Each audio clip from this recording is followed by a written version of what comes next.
Okay, so Elie, Kevin McCarthy yesterday, unprecedented. I mean, once again, another unprecedented event in American history. He was ousted yesterday as House Speaker by the far-right members.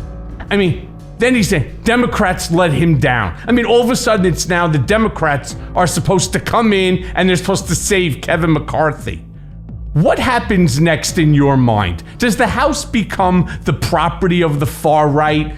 Will they maybe bring in Hakeem Jeffries? What do you think's going to happen here? Well, okay, slow down. There's so many delicious angles to this story, and I want to start with something your listeners will appreciate, because Michael, you and I do a lot of television, right? We do a lot of going on the air and saying our opinions and what have you, and we understand that when the cameras are on, we're being recorded.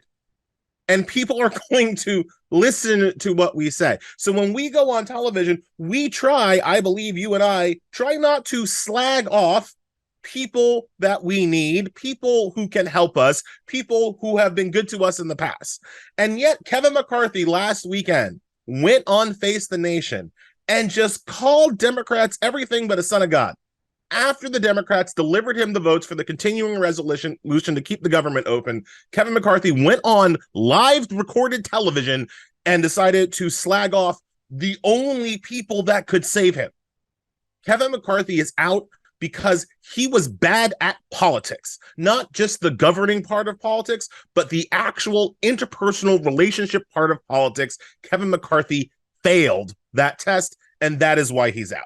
In terms of what happens next, look, the House GOP is already totally captured by the far right. So unlike some, I am not particularly, yes, it can always get worse, but it's always going to get worse in the same kind of cycle. I think Jim Jordan will be the next Republican Speaker of the House. I think he should have been the Speaker of the House the first time. Jim Jordan is kind of the perfect House Republican, right? He doesn't like to govern, right? He does like to shout. And he's selectively blind about sexual abuse. That's like the House GOP right there. So I think it's going to be him. I'm sure, Michael, you've heard, and I'd love to hear your thoughts actually on whether Donald Trump should be the House Speaker. You know that they're talking about it. Personally, I don't think that he has time. He's a little busy right now. But that's going to be... It's funny because I heard that as well. And, look, we can talk about Jim Jordan till the cow comes home. This asshole refuses to put on a fucking jacket while he's sitting there as a member, or I should say he's the chair of the House Oversight Committee. And now the creator of this weaponization committee. I mean, you're 100% correct. He doesn't follow protocol. He is perfect for the GOP. But the notion that somebody who lacks the qualifications of a Jim Jordan to be Speaker of the House, the third in line to the presidency, God forbid something happens to the president and vice president, it just goes to show you that our entire political process is screwed up. Jim Jordan should never even be a member of Congress. He's a complete fucking buffoon. He acts like a complete asshole, right? And then you got Nadler, who sits, there is the, as the, what do you call it? The minority leader, who has no ability to control him. As soon as Jim Jordan starts speaking, he shuts up. I mean, the only ones that actually fight with Jim Jordan are the Jamie Raskins of the world, the Dan Goldmans of the world, the Steve Cohens of the world, right? You have this guy Jared Moskowitz of the world. And then you have, and more, but not the guy who's the minority leader. I mean, it is absolutely appalling to me. Though the real money right now in Vegas is not on Jim Jordan as the next speaker, but on Scalise. Yeah, I've heard that too. I think, look, Scalise is sick. Scalise is sick. He's undergoing cancer treatments.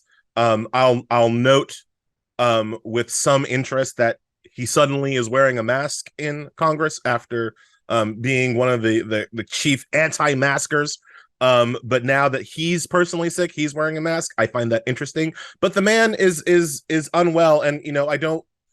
You just like Jamie Raskin, like I am proud of what Jamie Raskin has been able to do as he fights through his illness, but you want to give people some human grace to work through their health issues, and so I don't want to kind of put all of this on Scalise. I think Jordan would be their pick.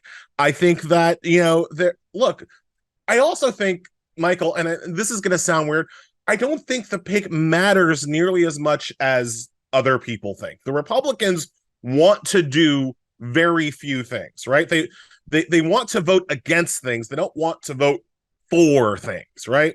So whoever the next House Speaker is will be under incredible pressure to shut down the government again, right? Like the continuing resolution is only 45 days. We're going to have to do this whole dance again in late November. And whether or not the Republicans want to shut down the government for the holidays is once again going to be largely an internal fight within their caucus. If they shut down the government, they will get blamed for it, because the party that shuts down the government always gets blamed for it, especially if they're going to do it around the holidays and put people out of work in time for Christmas and Hanukkah. So we shall see. But like, in terms of like any kind of big ticket priority items, Republicans don't have them.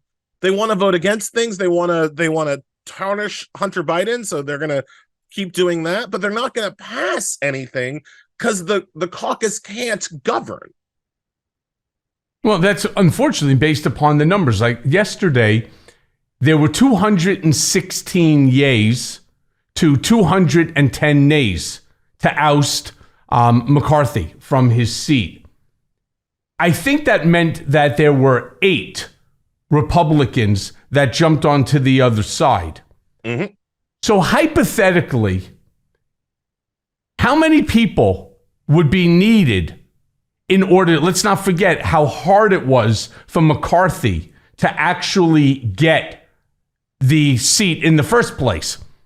How many people, how many Republicans need to be against Jim Jordan for him not to be elected as speaker? And I'll go one step further too. Jim Jordan's a big baby.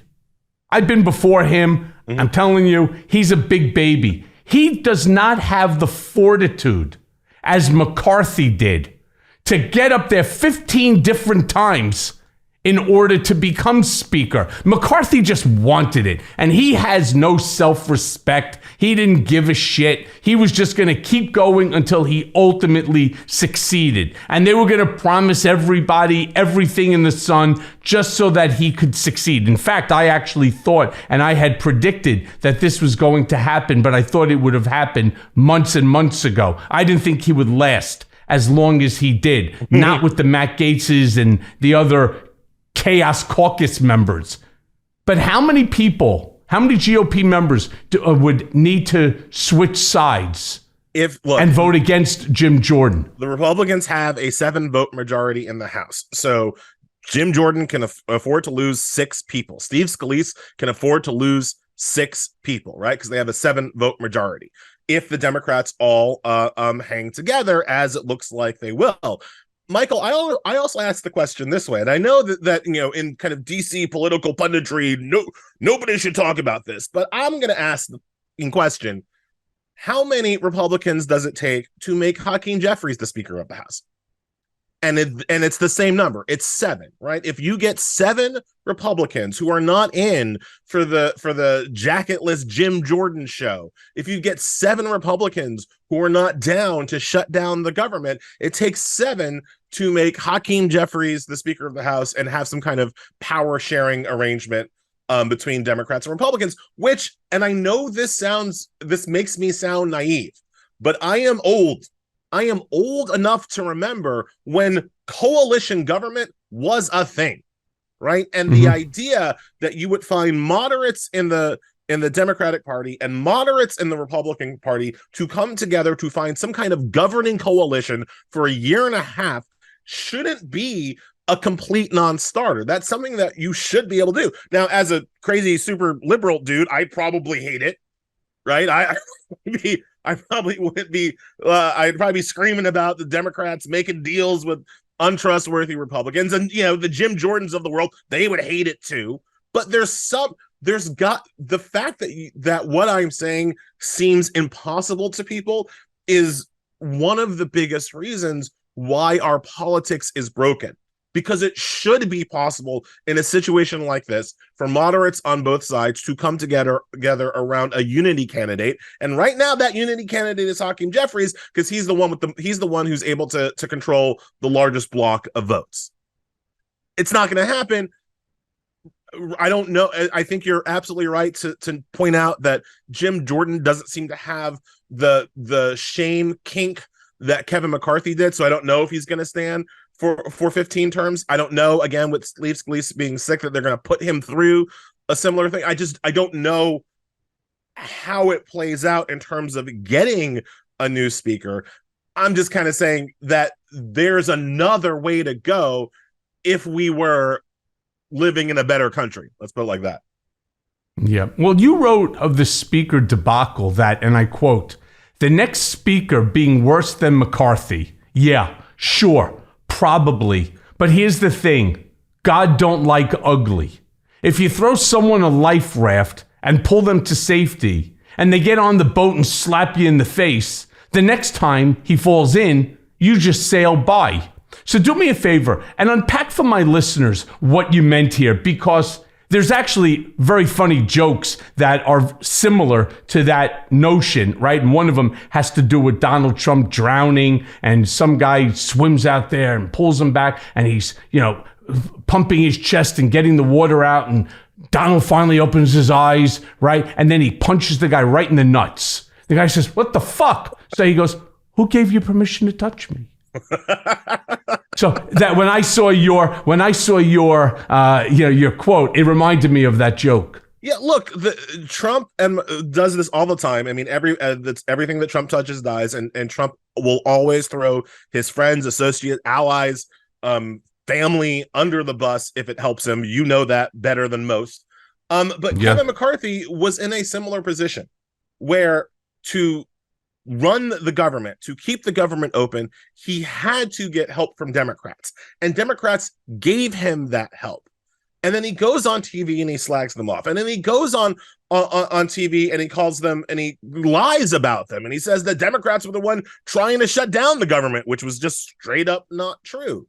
And this happens time and again. This has happened time and again with McCarthy, where he has promised people things and then not gone through on their promises. According to Nancy Mace, and I don't know that I believe Nancy Mace, but according to Nancy Mace, one of the 8 Republicans who voted to oust Kevin McCarthy, McCarthy made a promise to her about the Republican caucus willingness to protect women's rights in a post-Roe v. Wade world.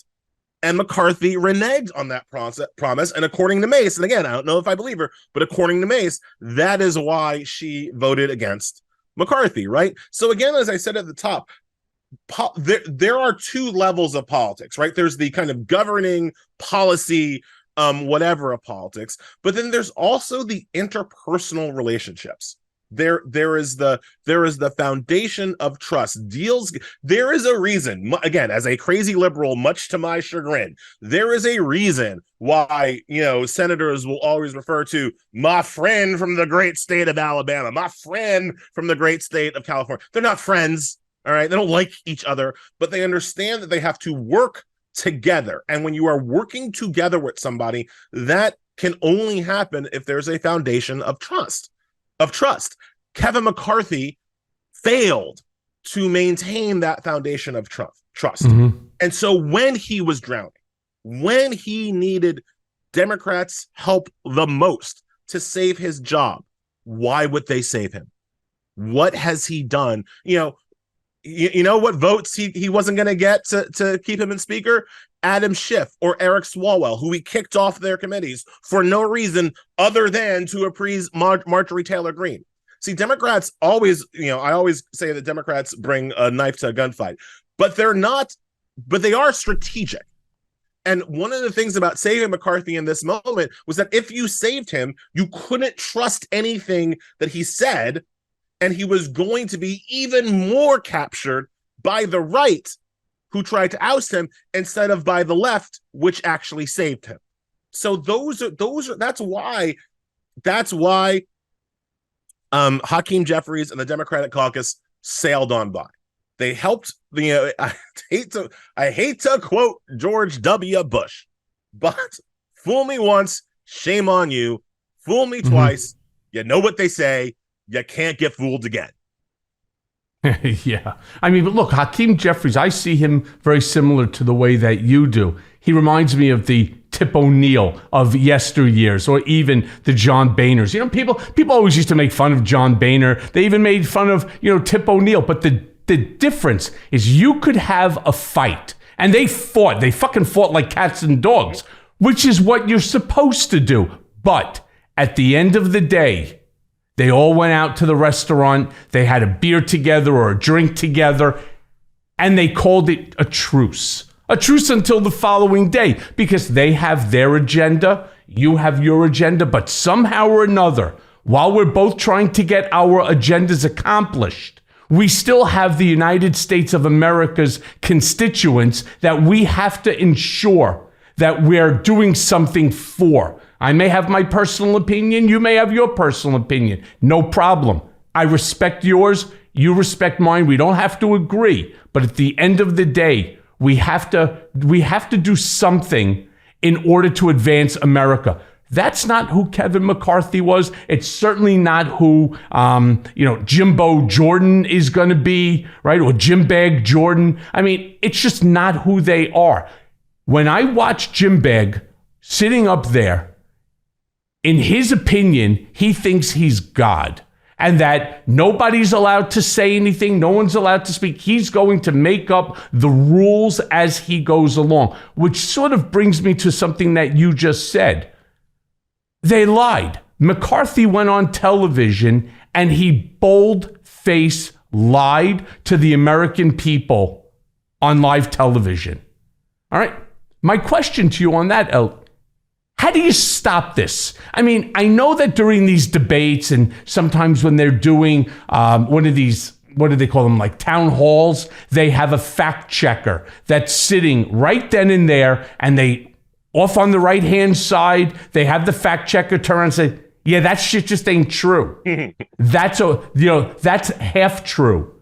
That's fully true. We don't have that anymore. So if the Speaker of the House has the balls to get up in front of the American people and to lie the way that he did, one, I'm glad he's gone, though it's unprecedented. We don't have a Speaker of the House. What do we do to stop these lies? And the stopping of the lies, Elie, cannot just be you and me and others going on television and speaking sadly to the same group that already know it's a lie. We're not breaking through to the other side. Yeah, so this is to me less of a political problem and more of a journalism problem, right? Because from where I sit, politicians have always lied.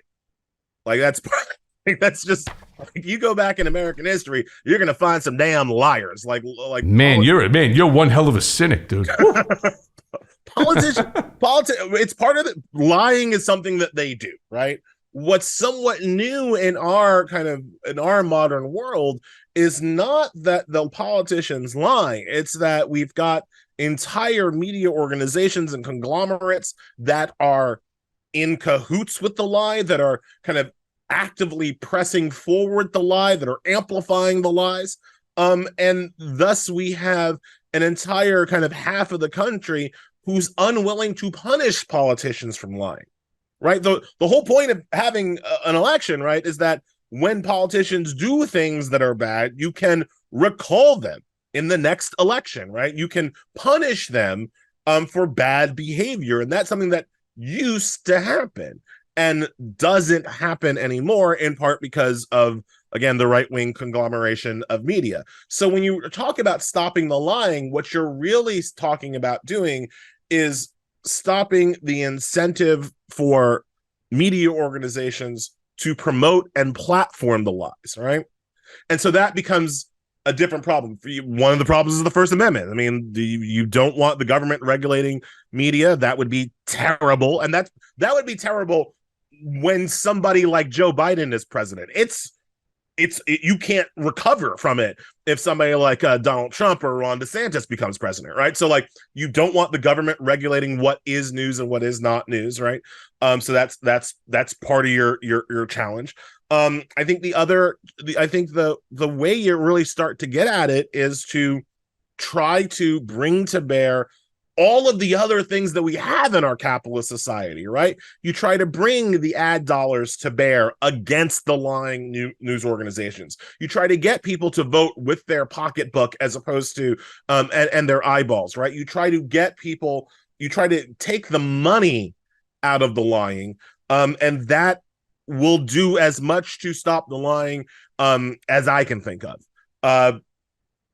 We're not great at this point in our country in the kind of economic pressure that we need to do. Like, a corporation can support Fox News and support Tucker Carlson's show, but if you got to shop at the Walmart on Saturday, you're still going to go to the Walmart, right? Like, you can't.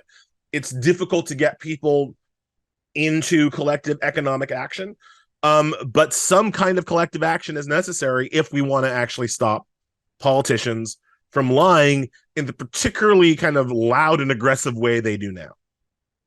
So let me ask you this then. Is there a scenario where we actually have to deal, for example, with Matt Gaetz as House Speaker? I mean, I don't know what else is on his Venmo, but I don't know that he wants us to find out.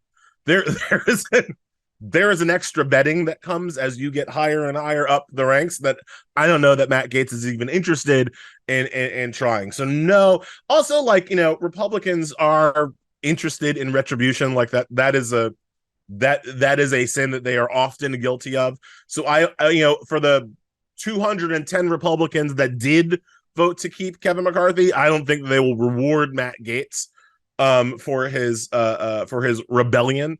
So I don't think that's in the cards for him. Honestly, Michael, I think, you want a hot take. I think Matt Gaetz is running to be the next governor of Florida. Right? I think what Gaetz is thinking is that DeSantis, by daring to run against Trump, has lost the endorsement of Donald Trump. DeSantis would not have been governor of Florida without the endorsement of Donald Trump. The next time DeSantis is up for a primary, after he loses this next after he loses the presidential primary, Gaetz will run in Florida in a primary against Ron DeSantis, and this time Gaetz will have the endorsement of Trump, and I think that's what he's trying to do. I don't think he's trying to be speaker. I certainly don't think he's trying to be senator. I think he's coming for. I think this is all, and I know it sounds crazy, cuckoo puff conspiracy theory. I think all of this from Gaetz was actually about DeSantis and not even about McCarthy. Yeah, you're not the only one who said it. I saw a great article in Politico that said the exact same thing onto it, that, a lot of folks in the GOP are saying that, Gaetz did this, that this was orchestrated. He doesn't like McCarthy in the first place, but I mean, putting all that shit aside, supposedly they were in some closed room session and one GOP told Matt Gaetz to fuck off, because he was trying to get everybody to vote McCarthy out. But that they claim that the real goal of Gaetz is to seek this future foothold as one of two things: either as the next governor in the 2026, which is when DeSantis's reign of stupidity is over, right? Or they say that he may even be thinking about becoming a conservative TV pundit, right? To get his own maybe show on Fox or something like that. I'm not joking. I mean, that's the sort of rumors that are running around DC at the moment. But I'm with you, because nobody, especially not McCarthy, they're still turning around and scratching their head and saying, what the hell triggered this level of hostility from Gaetz against McCarthy? Now, if you have an issue with the debt ceiling, I mean, I love how the GOP continues on message to say, well, we have a $31 trillion deficit, and that Joe Biden increased the deficit by $5 trillion over the course of the past 2 years. And I'm not 100% certain that that number is accurate, but I tell you what number is accurate. Donald Trump, during his administration, raised the deficit by $8 trillion. Yep. That's okay. Because Donald did it. That's okay. But the fact that this is going on now under the Biden administration and it's still $3 trillion less, and we have now certain laws or acts that they're trying to impose that would reduce our nation's debt. No, that's not good enough. We need a total and complete withdrawal from assisting Ukraine. We need a complete ban on migrants coming into America. It's all on fentanyl. We should be attacking Mexico with our military. I mean, they're really radical stuff. Republicans raised the debt ceiling under Trump 3 or 4 times with no problems. But now that the Democrats in charge, that's the thing about the government shutdown. People were calling it the Seinfeld shutdown, right? A shutdown over nothing.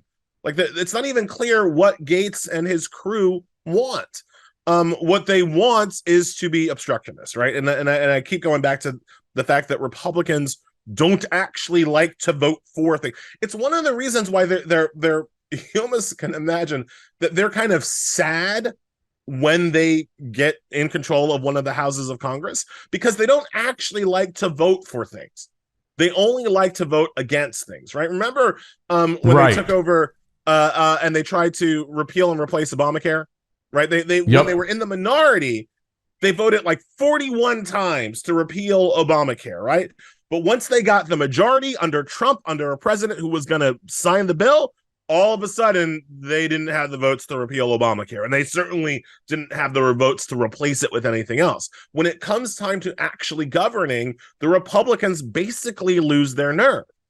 When it comes time to smashing, the Republicans are very good, right? It's the old kind of kindergarten thing. Like, it's a lot harder to build, a block castle than it is to monster stomp a block castle. And Republicans are all about the Republicans are the kindergartner that comes through and knocks over your Legos and calls it playtime. So that's why that's why it's hard to pin any kind of policy issue on Gates, on Mace, on the rebellious 8, because it's not anything they actually want. They're just a lot of things that they don't want.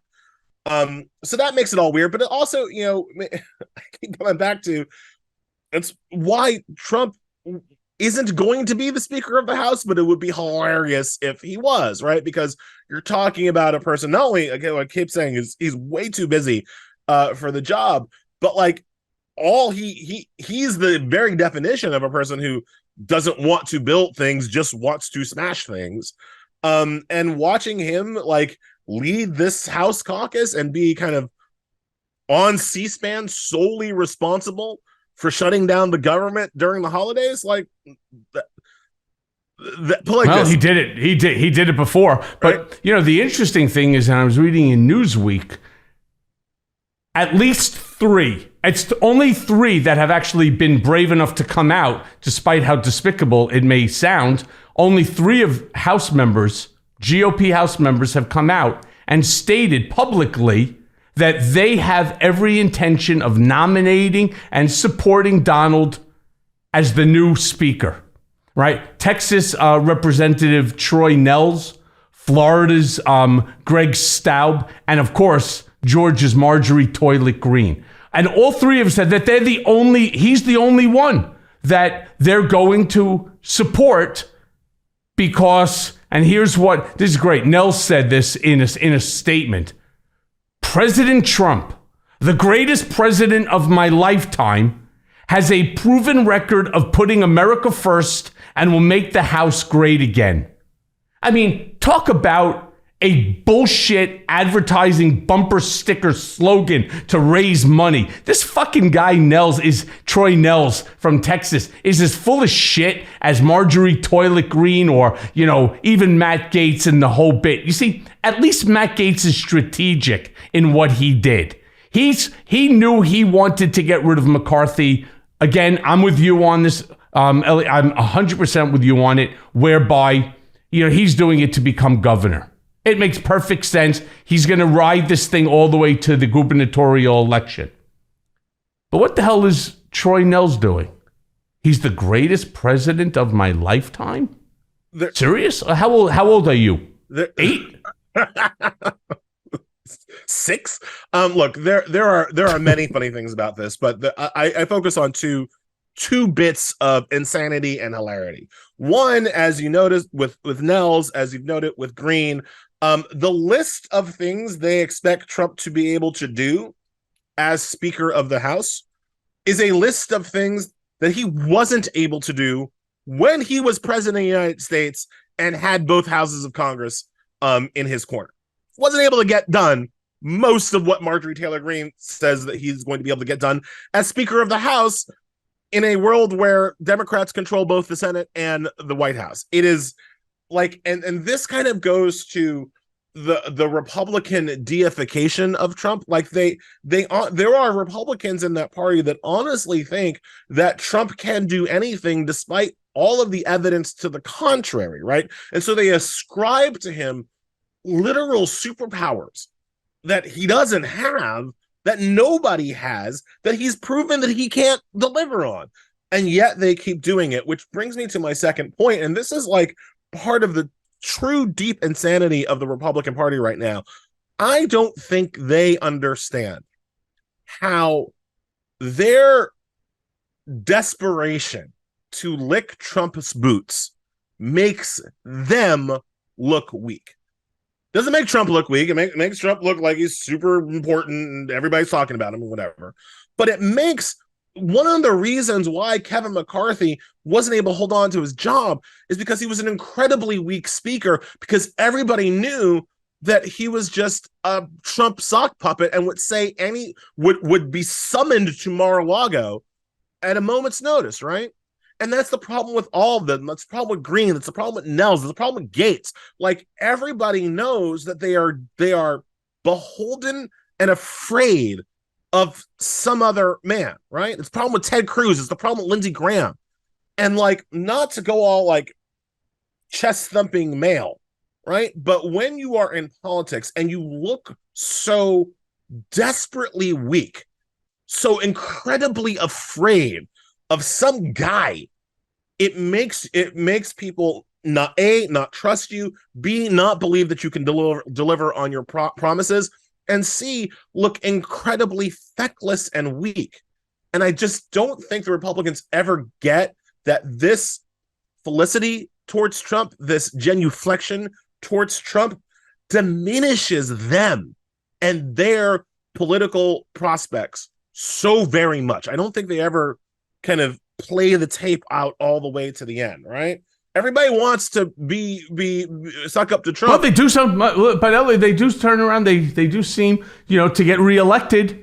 That's the crazy thing. I mean, there's probably a better than likely chance that, Marjorie Toilet Green is going to get reelected. The same thing with Cruz. How many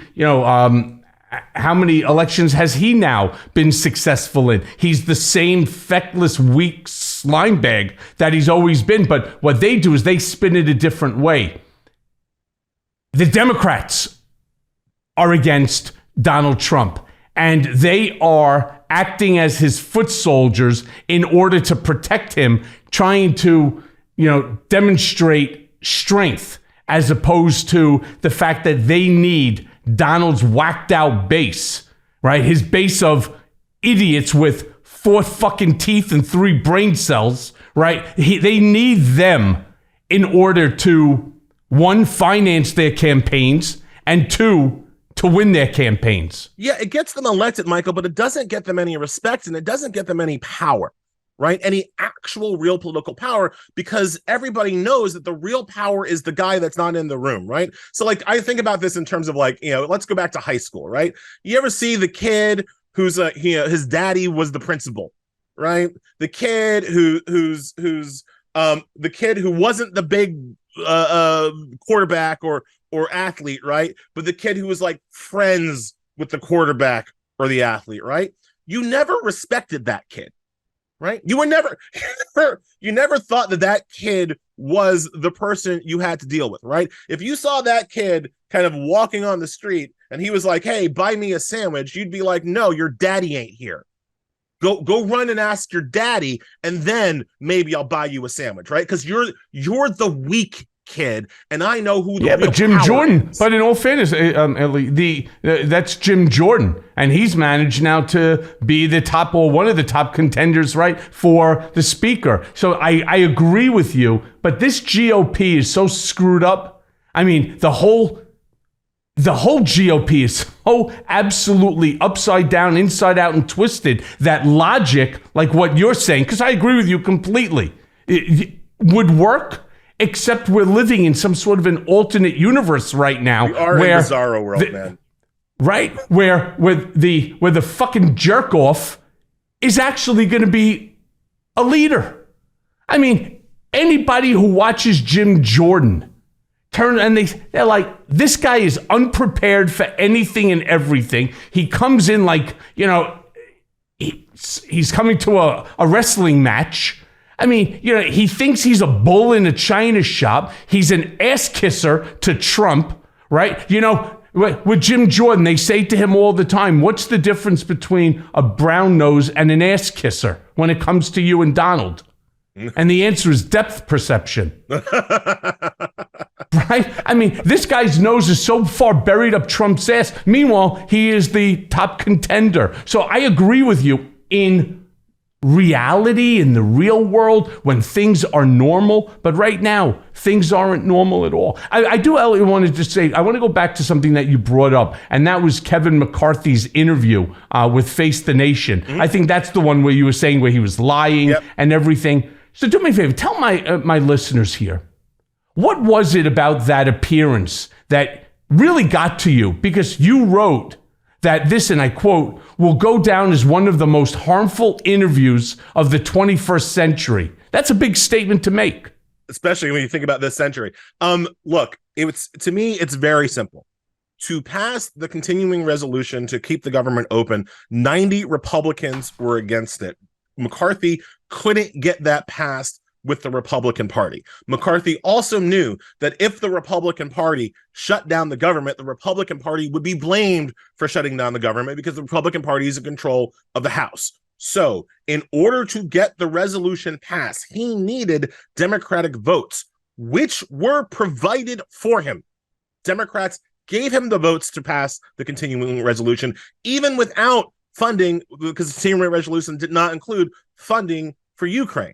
Democrats gave that up, exposing themselves to political attacks because they didn't include Ukraine funding. So Democrats made a deal, gave him the votes, and then he goes on TV on Sunday and says, and I quote, when he's asked, were you sure that the continuing resolution was going to pass? Kevin McCarthy says, and I quote, I wasn't sure that it was going to pass because Democrats did everything they could to obstruct the bill. That is not just a lie. That is a slap in the face of the people who just helped you. And it's a slap in the face of the people who just helped you when by Sunday, Jim Jordan already knew that Gates was coming for him. Already knew that he was going to have 4, 5, 6 Republicans come to try to oust him from speaker. So he already knew on Sunday when he was lying about what the Democrats did, that he was once again going to need Democratic votes to help him remain speaker. And so it's not just me saying like, oh, that interview looked bad to me. So the scuttlebutt is that, the day of the vote yesterday to oust the speaker, and the morning, Jim Clyburn played Kevin McCarthy's Face the Nation clip to the entire Democratic conference, to the entire caucus, just to remind Democrats before they took their vote, just who they were voting for or just who they were being asked to vote for, the kind of snake that they were being asked to support, right? So like, it's not just me saying that it pissed off Democrats, again, at beyond a political level, at a personal level, at a interpersonal, can you work with this man or not level. That's what I think that did him in as much as any other single factor. That did him in. You can't piss off the people who you need to help you. And if you're too stupid to know who your real friends are, if you're too stupid to know who you need and who you don't, then you don't have the political acumen to be Speaker of the House anyway. I agree with you on that. So in your latest article for The Nation, and it's a fantastic article, so I'm going to tell I mean it, all of my listeners to take a look at it. You write, and maybe I'm a little biased with it because I'm so personally involved and invested in it. You write how Trump's latest threats to our New York unsinkable Attorney General, Tish James, are anything but bluster, and that his words are a very subtle message for violence towards its intended target, this time being Tish James. Let's not forget, he also got gagged by Judge Engoron for posting about Judge Engoron's clerk. So do me a favor, unpack for me how Trump uses the threat of violence towards his targets and how this has manifested itself in real life. Well, Michael, I'll go back to you. You have said one of the most prescient and insightful things about the Trump era. You said he speaks in code, right? And it's the mobster's code. He doesn't say exactly what he wants. But if you're listening, if you have the right antennae up, you know exactly what he wants because you have figured out how to decipher the code. So when he says of Tish James, you ought to go after this attorney general, what does he mean by that? Now, on the surface, you could be anybody and go after could mean anything, right? But let's break it down. Who is the you he's talking about? I say it's perfectly clear that he's talking about the same kind of violent MAGA people, the kind of people who storm the Capitol, the kind of people who shoot up the Walmarts, the kind of people who shoot immigration rights protesters, right? Because the other possibility of the you is what? Voters in the state of New York? That's something that he's talking. He thinks that he can tell voters in the state of New York who to vote for attorney general. One of the most unpopular New Yorkers in history thinks he's going to tell people who to vote for in Tish James? No, I don't think even he thinks that. So the you is not the general public. It's a very specific subset of his base, right? Go after. What does go after mean? Right? Now, again, on the surface, it could mean, well, you got to vote her out or investigate. Again, who in New York gives a shit what he thinks about Attorney General Tish James? Nobody. Maybe a couple of randos on Staten Island, but other than that, nobody, right? Go after means to do something to harm or intimidate her because he's thinking that Tish James is his problem and that if you go after Tish James, his problems in New York goes away. Not understanding, of course, that the lead prosecutor in this case is actually a white man named Kevin Wallace, who Trump hasn't figured out his name yet, probably, right? But he wants to go after Tish James. He wants to go after the judge because he thinks that everything is personal, right? He thinks that everything happens because of a personal reason against him, not understanding how the system works. Tish James could be raptured tomorrow. The lawsuit and the trial would continue. So when he's saying go after, when he's saying you go after, my point in my article is that when you break it down, you realize that there's no legal upside to him saying that, right? He's going to be prosecuted no matter what. He's not even facing it. There's no jury to impress or poison, right? It's a bench trial. So there's no legal upside. There's no political upside because while he has done a good job of convincing his fans that all of the prosecutions against him are fake and false, that number is stable. The people who don't care about the Trump prosecutions don't care about the Trump prosecutions, right? So there's no additional kind of benefit of telling his people to go after Tish James. He also called Tish James a racist. And while that's hilarious, because I don't think Tish James just doesn't like orange people, but that I kind of get as a political point, right? You want to paint the prosecutor as being racist towards you, right? But go after the prosecutor. What politically does that help him? Doesn't help him politically. It helps him violently. And that's the point. So, yeah, and one of the things that I also said when I said he speaks like a mobster and so on, he knows that the statements that he's making, that they are broad enough that he could absolve himself from any responsibility if something happened. The same way he's trying to absolve himself from responsibility on January 6th. I never told them to break into the Capitol. Yep.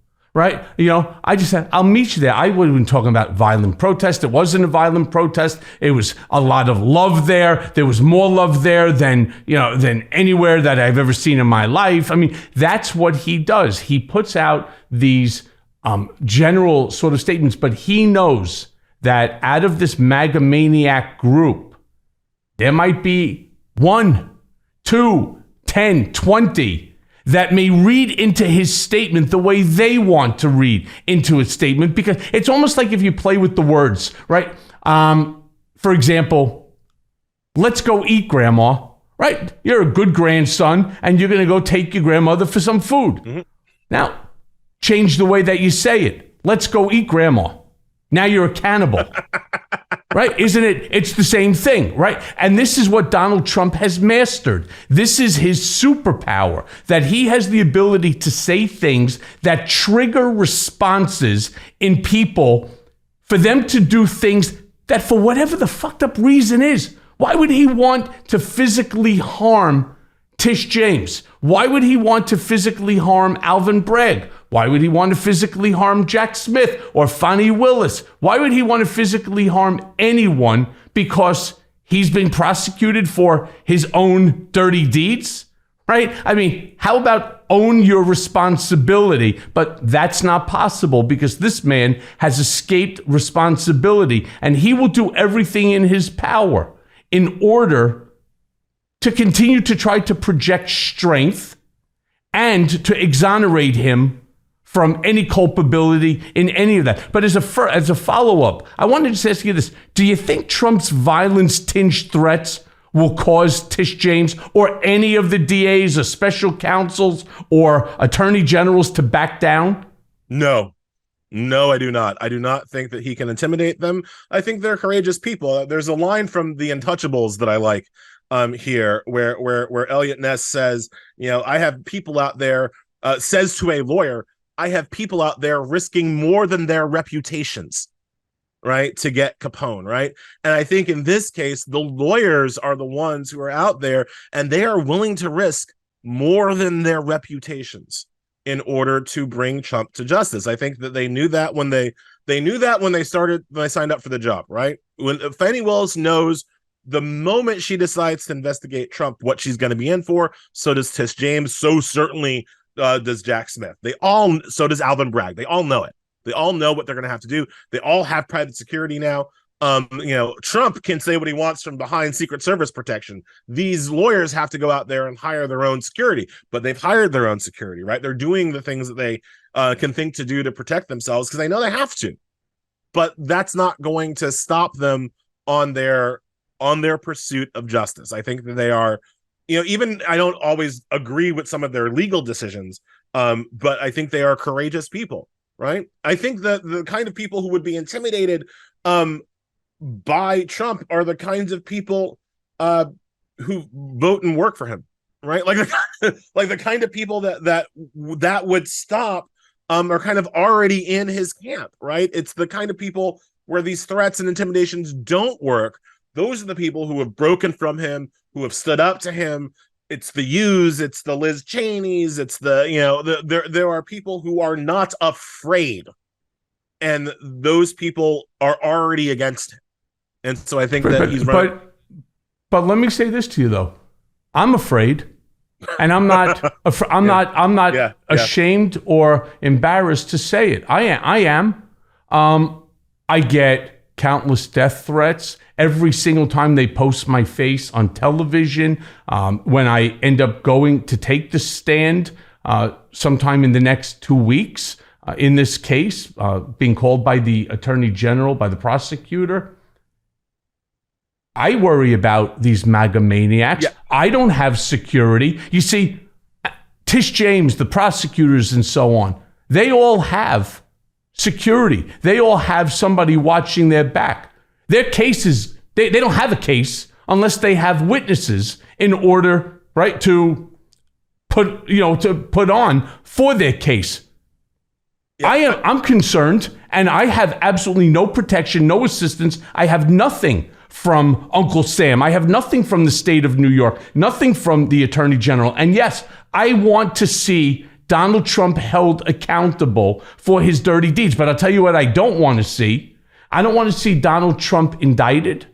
I don't want to see him prosecuted, charged, convicted for a crime that he did not commit, simply because I fundamentally disagree with what he has to say or how he behaves or how he's now conducting himself. I don't want that. That's bad for the rule of law. That's exactly what Trump did with his DOJ, especially when they remanded me to prison because I refused to waive my First Amendment constitutional right. I have a lot of my own personal issues here, but one of the other issues that I have is my safety.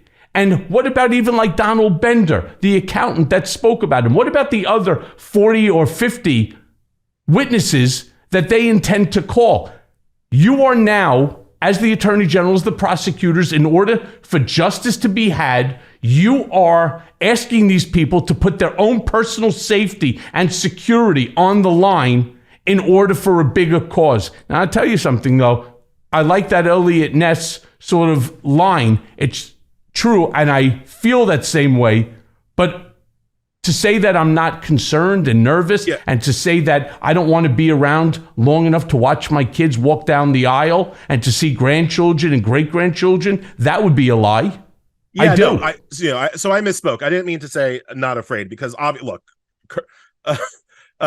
courage without fear is just stupidity, right? No, to be courageous, you have to be reasonably concerned for what the downsides are. And so what I was trying to get at is that the people who are showing up it's not that they're not afraid, it's that they are courageous and they're going to stand up to this, because after everything you just said, Michael, you're going to show up in 2 weeks, right? You're not in the Bahamas right now, right? You're not in Fiji, right? You're out here, and you're going to show up in 2 weeks and give truthful testimony. Bender showed up yesterday and gave truthful testimony. There are people, Kevin Wallace shows up every day and looks Trump in the face and calls him a crook. Tish James is in the courthouse every day while Trump glowers at her. People are courageous. And that's, to answer your question about intimidation, the intimidation works on weaker people than who Trump is up against right now.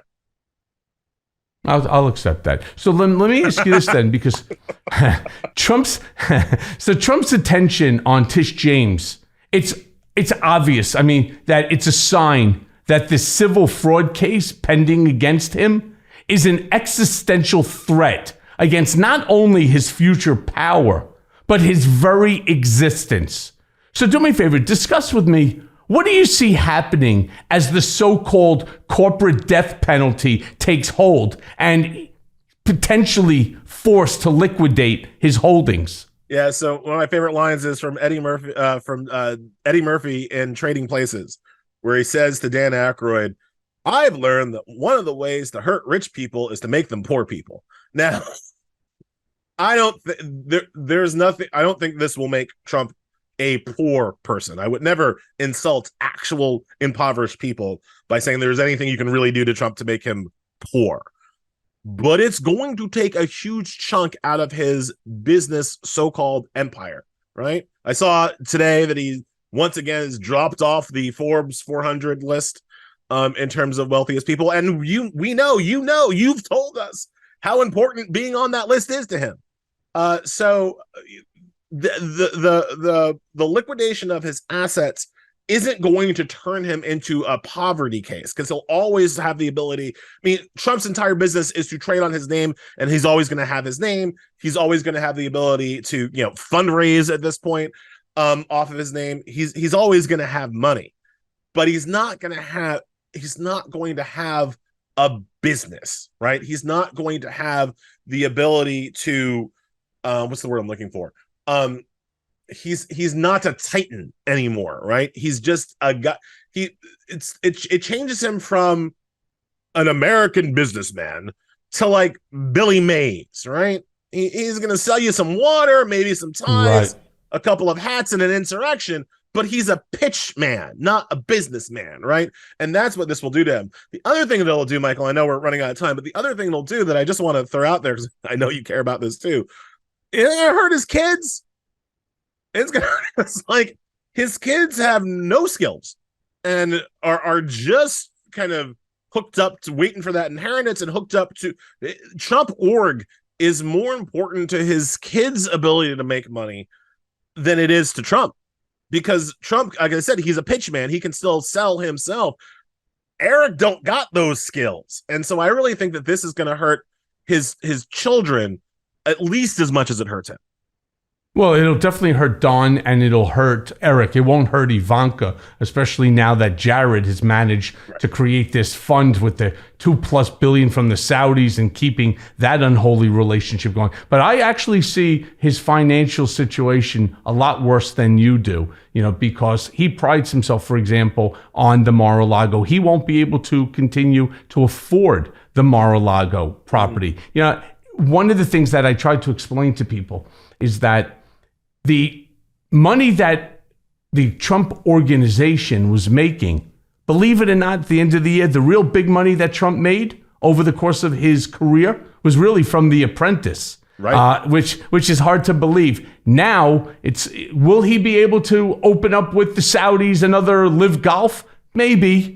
And that I actually blame this Biden administration for, allowing that unholy relationship with Jared and Donald and so on to continue, because right now they need America a whole lot more than America needs them. Yeah. And, I would put an end to this entire nonsense. I would want to see all the contracts. I would want to know from MBS exactly what was promised to him by Kushner and so on. Otherwise, I'll tell you what I do. I canceled the contract for the military equipment. Oh, yeah. And, by the way, the X billions of dollars that you gave us for that contract, we're going to hold it here in America because we're going to reactivate the case against the Saudi Arabian government for 9/11. That's what I would do. All right. But then again, that's just me. I'm a little bit radical. Okay. So you're not wrong when you say that time goes very quick here on Mea Culpa. I have one last question for you. Now, there's a lot of conversation going on as to how the fuck does Donald Trump get stuck into a trial that becomes a bench trial? I mean, I've heard this now, and I've heard 1,000 different stories, which is hard to believe that there's more than two, right? Either you did or you didn't. Explain what happened with this whole issue of the jury trial, that he is not having one because his lawyers, and I have seen this, and I have the document that was, his lawyer at the time was Alina Habba, didn't fill out the paperwork properly and request one. So is that possible? Or do you think it's more likely that they realized that a Manhattan jury, as you wrote, would have been the best thing for their racist, rapey client? Right? So look, you're saying paperwork. At paperwork at the start of the process to get a jury trial, it's a checkbox. It is a real obvious checkbox. Do you request trial by jury? Check. Or do you request a bench trial? Different checkbox, right? And she checked the bench trial checkbox, not the trial by jury checkbox. So that's pretty goddamn simple, right? Now the question is, was this an epic mistake or a legal strategy? And I believe, because look, I know that there are stupid people out there. It is hard for me to believe that somebody's that dumb. So I believe that it was a legal strategy, right? And that when the lawyers were looking at whether or not they were going to be better off with a single judge who was, going to be an expert in all of the facts and all the documents and all of the financial laws and regulations? Were they better off with a single, basically expert who might not like Trump, who might not vote for Trump, but is an expert at his job? Or are they better off with a random selection of 12 people from Manhattan? And I think they made a strategic decision, because remember, this is a civil trial, which means you're not even at the kind of beyond a reasonable doubt level, right? You're at a preponderance of the evidence level, right? I think that they thought that a random selection of 12 people from Manhattan was not a great look for their client. Now, the question then is, did they tell Trump that or not? Because it's entirely possible to me that they made the legal decision, we're not going to ask for a jury trial. And only but they would never make that decision without first conferring with Donald. So they think, so maybe you're right. Maybe they thought, maybe Donald thought, but for whatever the reason might be, why not then just say, we believe in this judge. And by the way, if you really want to not piss off the judge, how about don't attack his clerk and don't attack the attorney general? Or the prosecutors or the judge himself. That's kind of stupid. But if you really, that was your strategy, why not just say, we have full faith in this judge that he will do the right thing and he will hold for us that there are no damages, that there was no case here, blah, blah, blah. We're relying on the judicial system. Instead, he's now claiming that he is being deprived of a jury trial. Who's ever heard of anything like this? Saying. I think in the whole world. I'm saying that I think there's a chance that Trump just did not understand the choice. Maybe if they asked him, sure, there's a chance that Trump just straight up did not understand the choice he was being asked to make.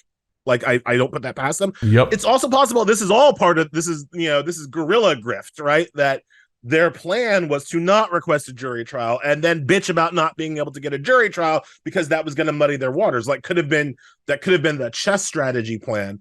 But it could be as simple as checkers, that they didn't understand what they were doing until they actually did it. And Trump showed up. And then fundraise off of it too, right? Trump showed up expecting to be able to be a showman for a jury and was surprised when he realized that his own lawyers and he chose not to have that, and now he's just complaining about it. It could be as simple or as strategic as that, but make no mistake, it was a choice because it's a simple checkbox to get a jury trial in Manhattan, and they didn't check the box. Right. And look, he's also been fundraising off of it. So who knows? You could be right. Maybe it was part of a strategy. I personally think that she just messed up. And now, of course, they're trying to blame it on Chris Kise. This is such a group of misfits. But let me thank you. It's so good to see you. I love having you on. Hopefully I'll have you back again. I'll be seeing you obviously in the green rooms. So you stay safe, my friend. And you too. Look forward to seeing you. And again, for all of your incredible views, points, and all of your writings, I certainly, again, tell my listeners, check out The Nation. It's fabulous. Thank you so much for having me, Michael. You got it, my man.